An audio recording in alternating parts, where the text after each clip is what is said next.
নির্বাচনের আগে সমস্ত রাজনৈতিক দল যেন নির্বিঘ্নে প্রচারণা করতে পারে, নিরপেক্ষ একটি প্রশাসনিক এবং রাষ্ট্র ব্যবস্থা থাকে, সেই লেভেল প্লেইং ফিল্ড নিশ্চিত করতে হবে, যেটা আজকের এই সমাবেশের একটি দাবি।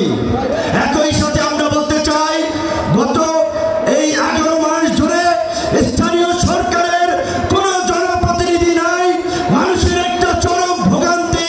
তাই অনতিবিলম্বে স্থানীয় সরকার নির্বাচনের মধ্য দিয়ে জনগণের এই দুর্ভোগ লাঘব করেন।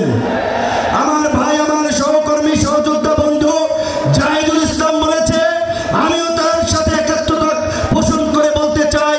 অনেকেই আমাকে ইয়ার্কি করে বলে, ভাই ডাকসুর চাবি কি আপনি নিয়ে গেছেন নাকি? ডাকসু আর খুলে নাই আপনার পরে।